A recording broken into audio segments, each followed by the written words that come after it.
Fala moçada, bem-vindos ao canal Pensar Ciência. O assunto de hoje, vamos tratar de um tema da ótica refração da luz, mais especificamente vamos falar de dióptro plano.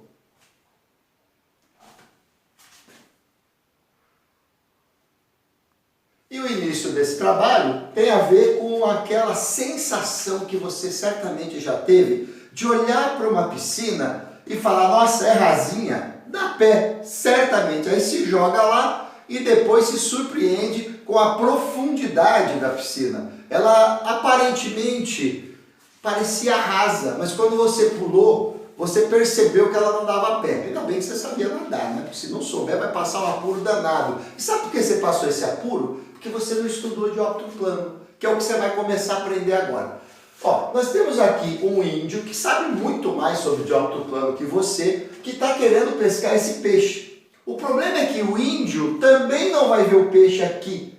O índio vai ver o peixe mais para cima, da mesma maneira que você vê o fundo da piscina elevado. Só que o índio não é bobo, ele sabe que o peixe não está onde ele vê. O peixe está exatamente um pouco abaixo. Na verdade, o índio, ele aprende esse método, aprende essa técnica com a tentativa e erro e o ensinamento dos seus antepassados, que dizem a ele, nunca mire no peixe, mire na alma do peixe. Vamos tentar entender cientificamente como é que o índio aprendeu esse tipo de coisa, ok? Pensemos, o nosso digníssimo peixe, opa, deu uma girada aqui para o lado errado, senão vocês não iam enxergar a imagem. O nosso digníssimo peixe, ele irradia a luz em todas as direções. Mas a gente já viu, tanto quando estudou espelhos planos, quanto quando estudou espelhos esféricos, que para descobrir onde está a imagem de um objeto, eu só preciso de dois raios e escolher um ponto dele. Então eu escolhi esse ponto aqui da testa do peixe, que é onde o índio está mirando a sua lança para irradiar luz. E escolhi dois raios de luz. O primeiro, muito fácil. Quando você estudou refração algumas aulas atrás, você deve lembrar que a refração é um fenômeno associado à mudança de velocidade da luz quando ela passa de um meio material transparente para outro meio material transparente.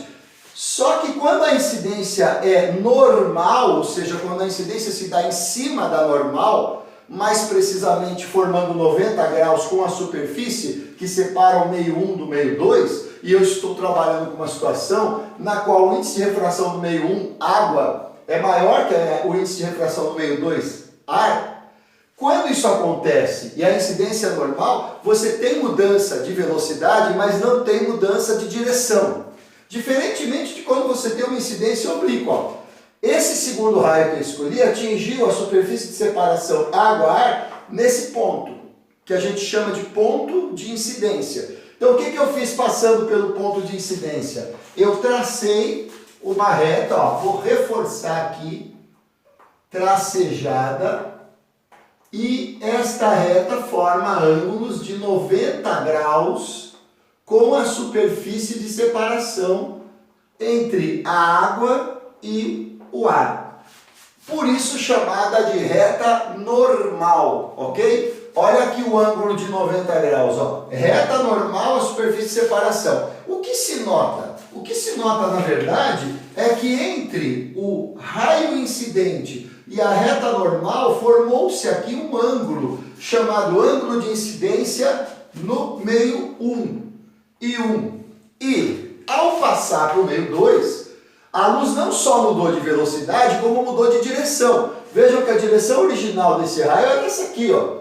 Ele abriu em relação ao normal. Isso por quê? Porque você também aprendeu lá atrás que quando a velocidade da luz aumenta, o ângulo também aumenta. Não na mesma proporção, porque isso aqui não é uma estrutura linear. Aumenta segundo a lei de Snell, que a gente também já viu, aquela mais fácil de decorar, porque te faz uma pergunta, qualquer pergunta sobre física, e qual a resposta que você costuma dar? Não sei, né? Então é a não sei, que a gente vai usar daqui a pouco para deduzir a equação do dióptro plano, ok?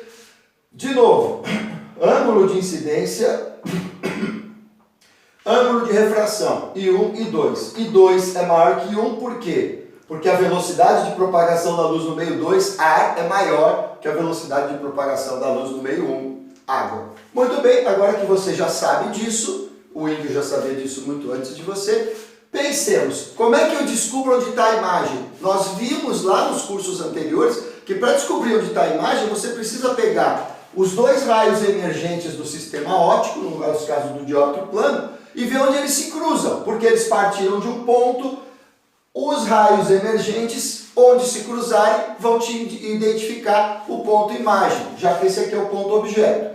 Vejamos, esse e esse, onde que eles vão se cruzar? O professor, você ficou louco, eles estão abrindo, não vão se cruzar nunca. Eles não vão se cruzar, mas os seus prolongamentos imaginários vão. Então eu vou prolongar imaginariamente o raio emergente inclinado, oblíquo, está aqui o prolongamento dele, e o raio emergente normal à superfície. O prolongamento dele vai cair exatamente em cima do próprio raio incidente. Vocês estão vendo onde é que esses prolongamentos vão se cruzar? Exatamente neste pontinho aqui, ó. Então o índio vai enxergar a imagem do peixe aqui. Ele não vai enxergar o peixe, porque ele não enxerga o objeto, ele recebe raios emergentes do dióptro plano, então ele vai enxergar o que? A imagem do peixe. Agora, a imagem do peixe está no local onde se encontra o peixe? Claro que não, né? Então o peixe está sendo visto por imagem, onde ele não está. O que vai acontecer se o índio pegar a sua seta e mirar aqui? Ele vai fazer o que você faz quando vai pescar, não vai pescar nada. A flecha vai varar a água e não vai acertar coisa nenhuma. Então ele não pode mirar onde ele vê o peixe, ele tem que mirar na alma do peixe. Professor, como é que ele sabe o quanto o peixe está abaixo do local de ver a imagem? Ora, como é que ele sabe? Porque ele estudou. Sabe o que você está fazendo agora? Ele já fez quando tinha 5 ou 6 anos de idade. Claro que é mentira, não acredito em tudo que eu falo. Por tentativa e erro, ele adquiriu essa técnica. Ou seja, a diferença entre o que você está fazendo agora, conhecimento acadêmico, e o que ele fez na infância, conhecimento prático. E o conhecimento é conhecimento, viu? Se é acadêmico ou prático, desde que você tenha adquirido, você é craque naquilo que você faz. O índio não é o peixe, ele já errou algumas vezes. Aí o pai, o avô, fala, mira um pouquinho mais embaixo, um pouquinho mais embaixo. Você não, você vai calcular onde está o peixe para nunca mais errar e ter que ficar passando na peixaria, comprando peixe, contando mentira para os seus amigos que pescou um peixe desse tamanho, quando na verdade você só trouxe da pescaria um monte de picada de mosquito, né? Bom, resumindo o que a gente viu até agora, a imagem do peixe está sendo vista aqui. A profundidade do peixe e a profundidade da imagem do peixe são iguais? Claro que não, a profundidade da imagem do peixe é menor que a profundidade do próprio peixe. Como eu faço para descobrir quanto abaixo disso eu tenho que mirar? Use a equação do dióptro plano.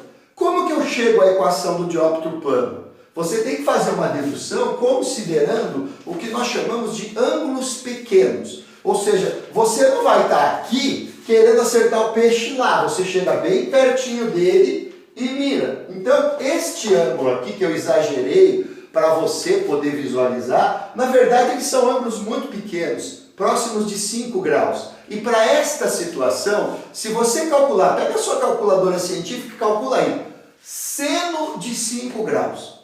Você vai achar um número. Ah, qual é? Eu não lembro, não tenho essa memória toda, né? Se fosse seno de 30, eu não saberia te dizer que é meio. Então você vai lá e calcula o seno desse ângulo pequeno aí.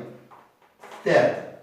Você vai ficar surpreso quando você pegar, anota lá 3 casas decimais. Agora pega a sua calculadora científica e calcula a tangente de θ.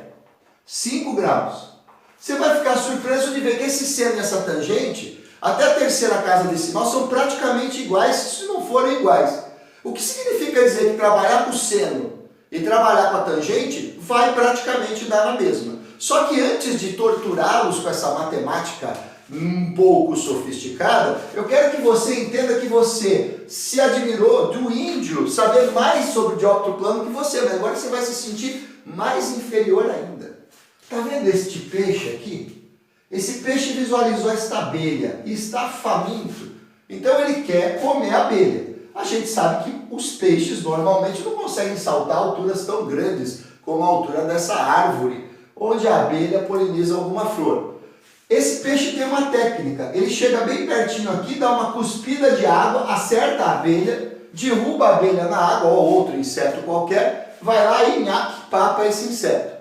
Só que o peixe não vê o inseto no local onde ele se encontra. O peixe vê a imagem do inseto. Vamos de novo, ó.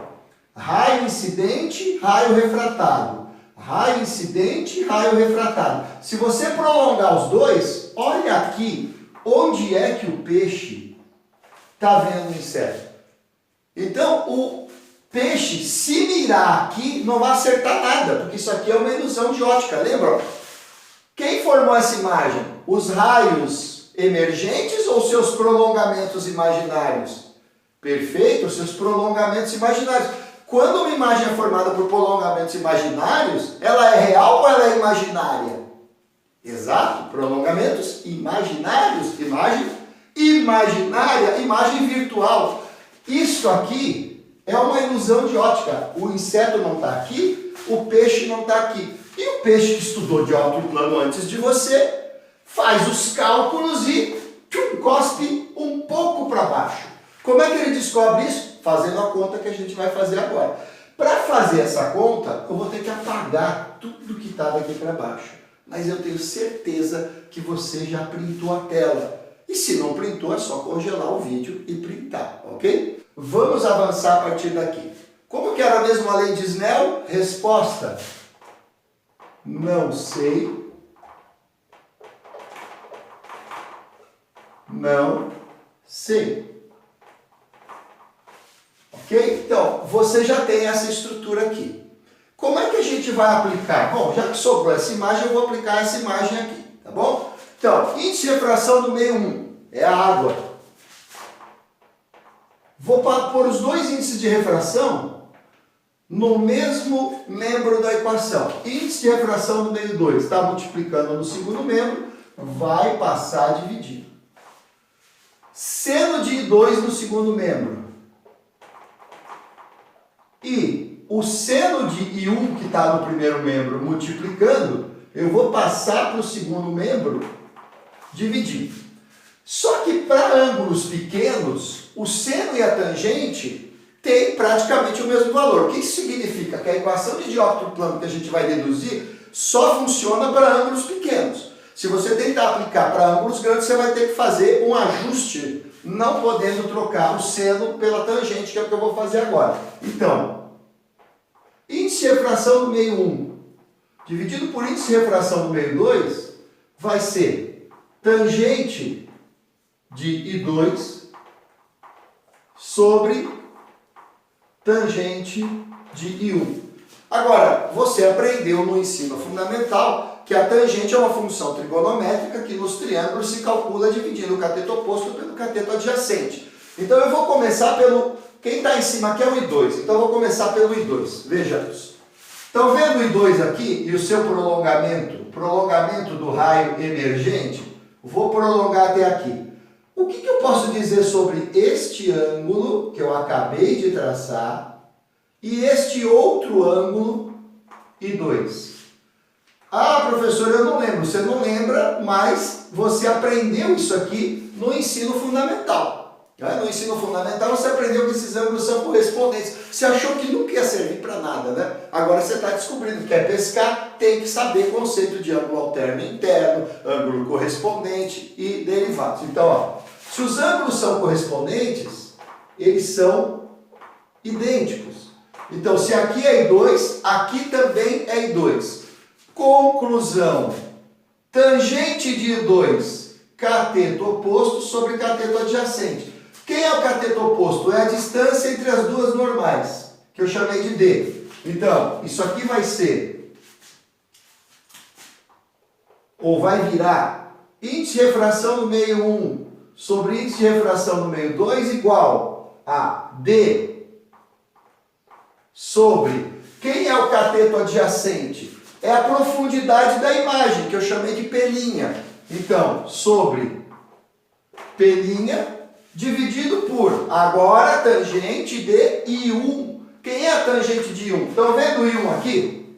Agora, olha para esse outro ângulo aqui, ó. Tá enxergando ele aqui? Estes dois ângulos, ó, duas paralelas e uma transversal, eles são alternos internos, né? Então, se são ângulos alternos internos, esse cara aqui também vai ser I1, uma vez que ângulos alternos internos são congruentes. Conclusão, tangente de um cateto oposto sobre cateto adjacente, ou seja, D, distância entre as normais, sobre cateto adjacente a profundidade do peixe, P. O que nós temos aqui é uma divisão de frações. Como é que a gente divide frações? Mantém a de cima e multiplica pelo inverso da de baixo. E aqui você fica feliz da vida em perceber que o D apareceu no numerador de uma e no denominador da outra. Passamos de a caneta na proporção de 1 para 1. E o que temos então? A razão entre os índices de refração e a razão entre as posições do objeto e da imagem são as mesmas, ó. Meio 1, objeto. Meio 2, imagem. Você vai então finalmente concluir que N1 sobre N2, índice de refração do meio 1 dividido por índice de refração do meio 2, é igual a posição do objeto dividida pela posição da imagem. Esta é a equação do dióptro plano. E nós vamos, a partir desta aula, aplicá-la à resolução de exercícios sobre o dióptro plano. Então, a aula de hoje vai ficando por aqui. Se você gostou desse conteúdo, vai lá dar um joinha pra gente. E se não quer perder a próxima aula, inscreva-se no canal para receber as notificações ativando o sininho de quando ela vai ser postada. Até a próxima, pessoal!